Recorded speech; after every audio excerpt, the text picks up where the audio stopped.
Welcome back to Let's Play Star Wars: The Force Unleashed. I'm BurningDogFace, and for the third time today, here's a supplemental episode of nothing but lore entries. You know the drill.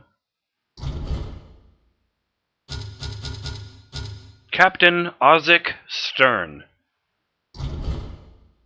A child of privilege and wealth, Ozic Stern used his family connections to ensure his advancement in the Empire.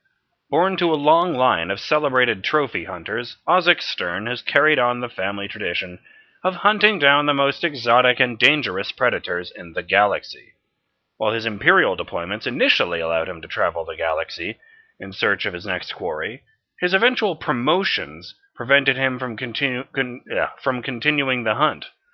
He desperately hoped for the chance to pursue a Jedi as part of Darth Vader's Great Purge, and was frustrated by being sent to a long series of low-profile Outer Rim outposts. While stationed as the Chief Magistrate on Malastare, he began to secretly release prisoners into his own secret hunting reserve, purely for the purposes of stalking intelligent prey. While his private hunting grounds went undetected for some time, its eventual discovery sparked a revolt among the native Dug and Gran populations, which resulted in high casualties of the Empire. Now stationed on Kashyyyk, where he oversees the subjugation of the Wookiees, Stern has fallen into his old routines, tracking down and killing Wookiee warriors. What a freak show. I hope I get to murder him. Imperial Jump Trooper. The Imperial Junk Trooper.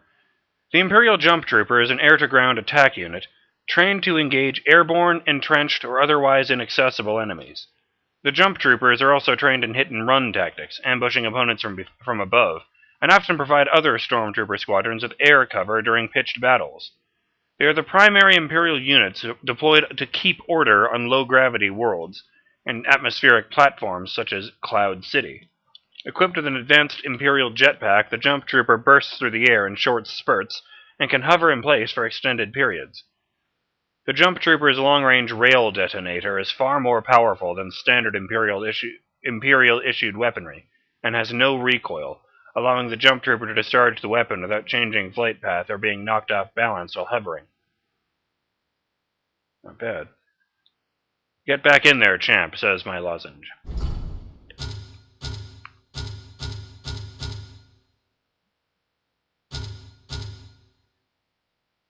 Imperial Senate Guard. In years past, the well-trained Imperial Senate Guards were dedicated civil servants charged with protecting senators as they traveled the galaxy. Since the rise of the Empire, the Senate Guards have become part of the Emperor's army of ruthless agents. Though they still travel with senators, often to ensure loyalty to the Emperor, they are also stationed on key Imperial installations to protect high-ranking officials, sent on assassination missions, and deployed to hunt down Force wielders. The Senate Pikes rely solely on melee attacks using Cortosis Pikes. I'm going to be honest, I thought they made up Cortosis for Knights of the Old Republic, where every non-lightsaber melee weapon mentioned that it was made from Cortosis weave, which was the in-universe explanation for why you could block a lightsaber attack with a sword. Apparently lightsabers are incapable of cutting this material called Cortosis.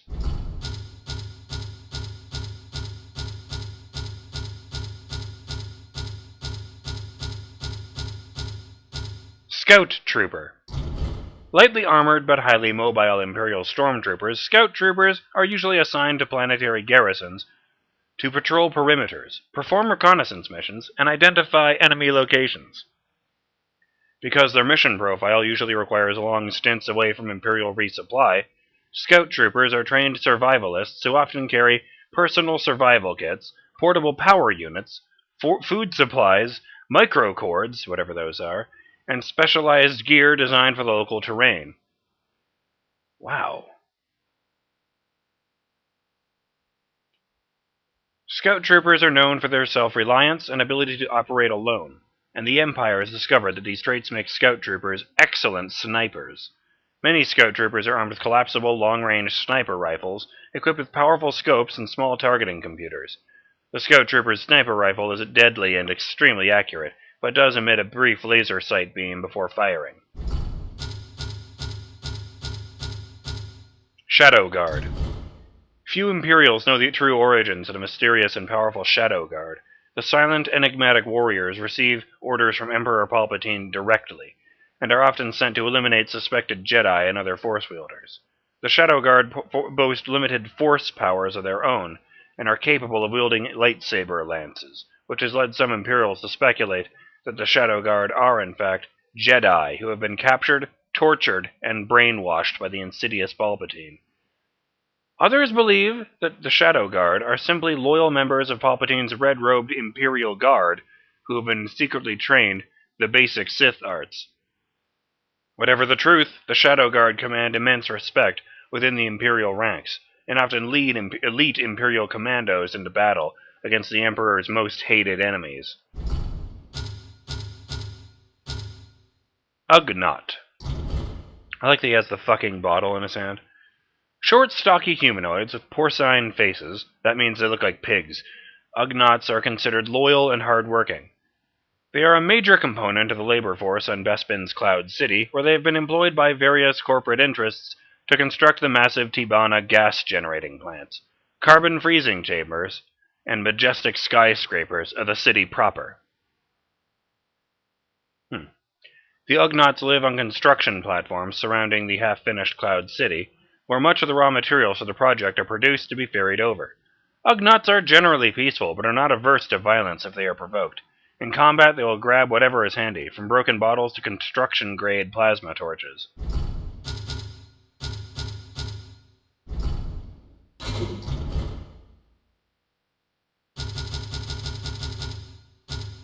Imperial Kashyyyk. This is a lot grayer, then. A mid-rim world subjugated by the Empire, Kashyyyk was once famed for its sparkling oceans, white sand beaches, lush rainforests, and towering trees. Since falling under Imperial rule, huge swaths of the planet have been reduced to charred ash. The native Wookiees have been enslaved by the Imperials, who seek to use the species' legendary strength to build their massive war machine. The Imperial forces on Kashyyyk are led by Captain Ozzik Stern, a sadistic hunter who delights in stalking Wookiee fugitives. In order to make operations on Kashyyyk more efficient, Stern has commissioned the construction of a giant skyhook, which, when it is completed, will transport thousands of Wookiee prisoners into space, where they will be forced into waiting slave ships and transported to all corners of the Empire. Skyhook. The massive Imperial skyhook on Kashyyyk stretches from the forest floor and through the planet's upper atmosphere. Although still under construction, the structure will one day shuttle captured Wookiees from the planet's surface and into space, where they'll be forced into waiting transports and shuttled to Imperial labor camps across the galaxy. Captain Ozzik Stern, commander of the Imperial forces on Kashyyyk, is confident that the completed skyhook will allow him to ship all of Kashyyyk's native population off-world in just a few standard months.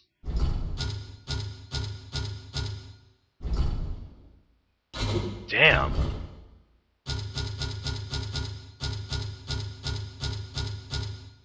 Ugnaught. Uggernaut. That's terrible.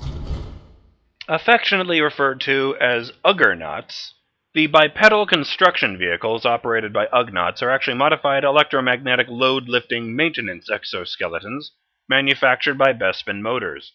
Uggernauts are piloted by a driver and an operator who work in tandem to tackle large construction jobs. Equipped with plasma torches and powerful magnetic projectors capable of lifting even the heaviest construction materials, Uggernauts are invaluable assets aboard the various construction platforms throughout Bespin. Though the Uggernaut is primarily a vehicle designed for hard labor, it can become very dangerous if operated by angry Ugnaughts.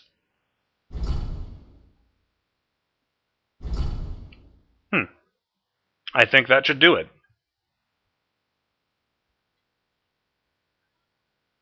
Figured that would be a short one. I'm BurningDogFace, and I'll see you next time on Let's Play Star Wars: The Force Unleashed when we get to an episode to a level that hopefully takes more than 1 day to complete.